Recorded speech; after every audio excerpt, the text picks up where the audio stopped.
Welcome to the Answers for Elders radio show. Meet the trusted experts who will give you straight answers and will help guide you on the path of later life care. Now, here's your host, founder, caregiver, and CEO, Suzanne Newman. And welcome back, everyone, to Answers for Elders Radio Network. And we are here again talking about the legal basics, things that you need to know, things you need to have in place. I don't care if you're 21, 41, or 61, or 81. You need to have those documents in place. So we are talking again to Andrea Lee. She is an estate planning and elder law attorney from Legacy Estate Planning in Belleville, Washington. And Andrea, welcome back to the program. Thank you so much, Suzanne. So happy to be here. So I want to talk to you a little bit about the healthcare side of the power of attorney. Can it be the same person? And what is the healthcare power of attorney as opposed to the financial? Yeah, so I spent a few minutes at our previous podcast just talking about the importance of the financial power of attorney. And I did mention the healthcare power of attorney as well. But I think the healthcare power of attorney is a document that's often overlooked by families. Yeah. Healthcare power of attorney really says, hey, if you are unable to make your own medical decisions, who can make those decisions for you? Sure. The reality is, I don't think people comprehend the complexity of caring for somebody who's not able to make their own medical decisions. Amen to that one. There is so much that goes into making someone's medical decisions. When I've had family members in the hospital, I've been awoken at 1 a.m. to authorize a blood transfusion. Or I've been hit with a question of, hey, there are different treatment options. We don't know, you need to decide which one is going to be best. And those are very difficult decisions for family members to make. But what that healthcare power of attorney does is, number one, it gives them the legal ability to actually make those decisions.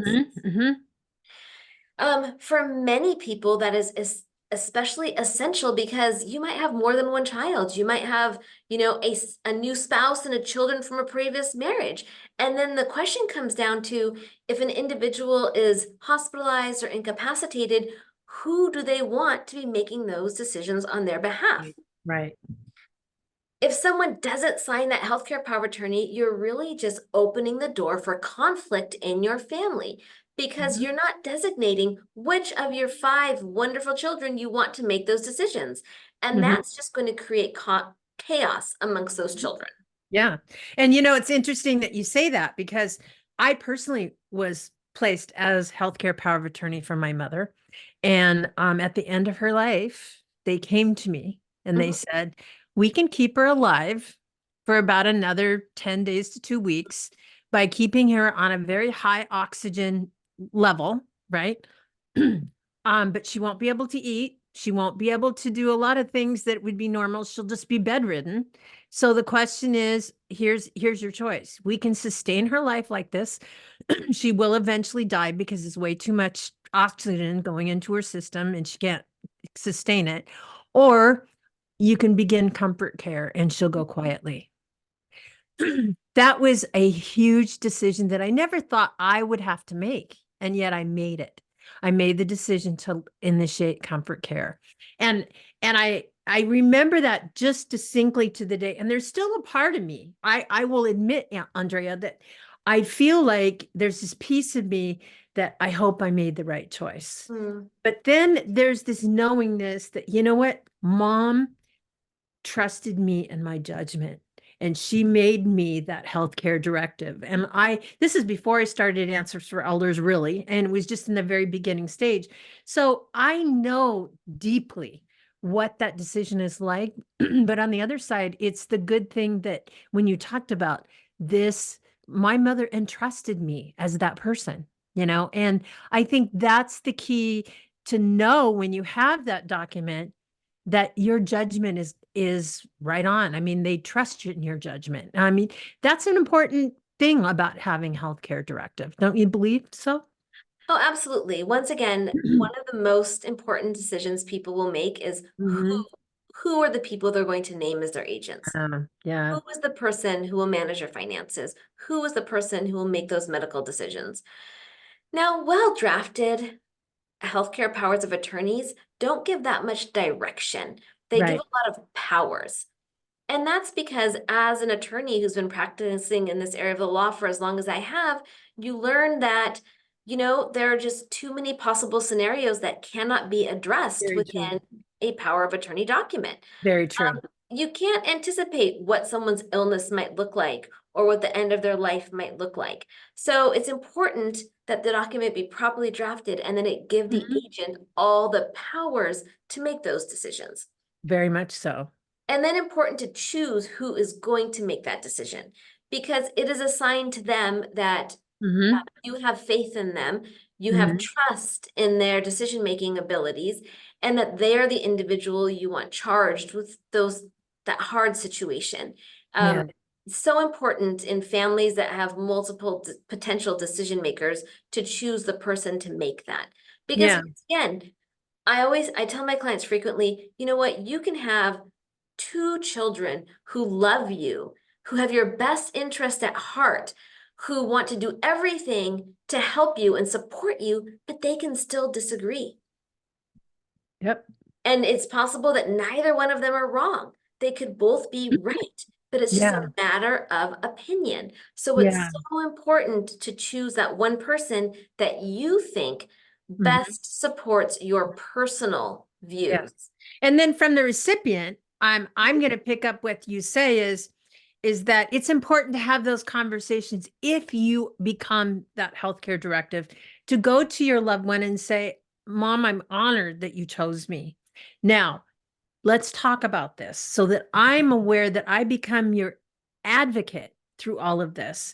And that's, I think, the important piece of everything, that everybody's on the same page. That's an important part too. Oh, absolutely. You want to choose a person who you can communicate with.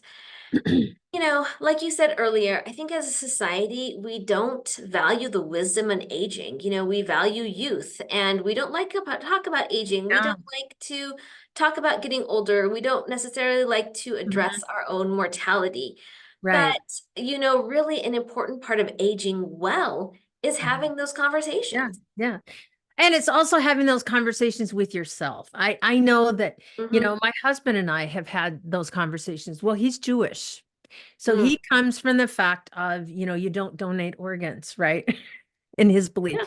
And I'm going like, why wouldn't you do that? But you have to respect where they come from on that. That the piece is that there's different levels of, decision making from people that have that. So, if it comes to the fact that I have to be, I am his and he's mine, and that's on paper. But the whole point is, if it came down to that thing, it's honoring what his wishes would be. It's being that person's advocate. And that's, I think, the part where families need to have those conversations. Having the conversation is the number one choice that I would have for my clients. It's sit down with your children or whomever you choose as your agents and talk about your values and talk about what you want your aging to look like. Talk about what you hope, because it's hopes. You can't always have it exactly the way you want, but you should talk about what you hope it would look like and what you're anticipating their involvement would be. Sure. Sometimes I do recommend my clients kind of write a letter to their agents if they have very specific wishes or beliefs. Oh, that's a great idea. Yeah, and I say, don't get it notarized. We don't want it to be formal. We don't want it to be anything binding, but we just want it to be a letter. I had a client a number of years ago, and she had actually been a caretaker for her mom. And even though she loved her mom and was happy she was able to be her mom's caretaker, she made the very conscientious decision that she did not want her children to be her caretaker. And so she wrote them a very nice letter that said, hey, if the time comes when I'm not able to make these decisions on your own, please don't feel guilty if you choose to put me in an adult family home.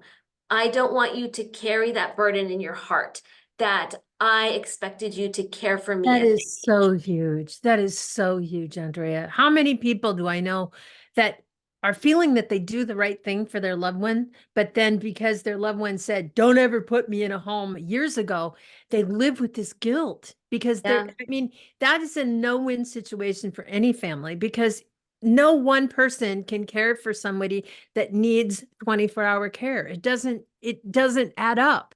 So you're in this no-win situation. And I don't think any parent would want their adult child or their spouse to go through that. Yeah, I would hope that, parents who, have any consideration of their children would have an understanding of that.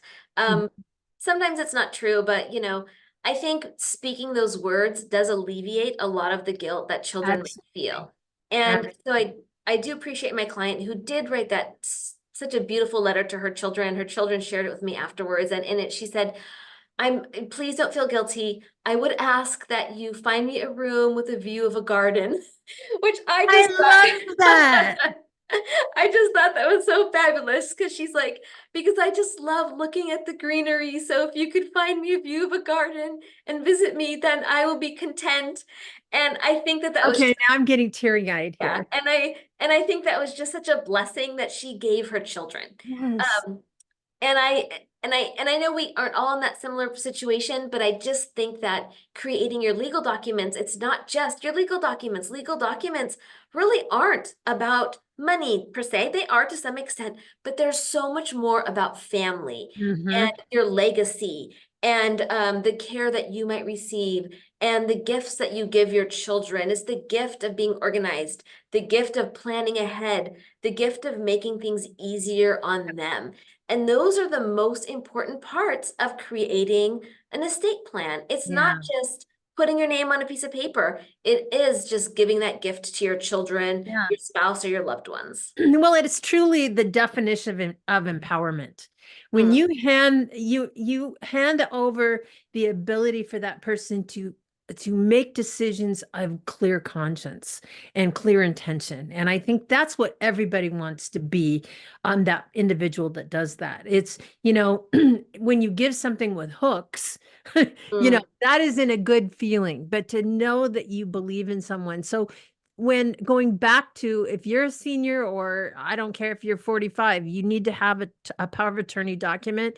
And that power of attorney needs to be a person that you can feel like you can empower and knows that they love you and can advocate for you. Even if, for example, my mother, she was all about comfort. I don't care about anything else. I want to stay in my wheelchair because I'm afraid I'm going to fall. And so I'm just going to hang on to what's comfortable and what I know, right?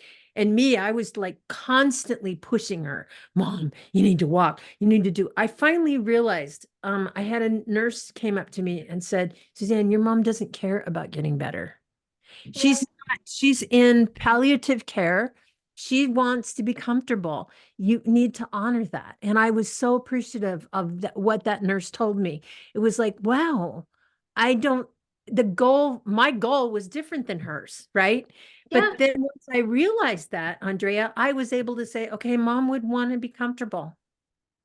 And that's so great that you had that epiphany while you had the opportunity to change it, to say, got to take a step back from what as a society we think people should be doing. You should be trying to be healthier. You should be trying to walk. You should be fighting. And the reality is sometimes when people age, you just want them to be comfortable. You want them to be happy at the end of their lives. And putting in place a plan that supports that wish is just so important. Yeah. I am so glad we're having this conversation. Again, we are speaking with Andrea Lee, who is an elder law and estate planning attorney with Legacy Estate Planning in Bellevue. And Andrea and I will be back right after this.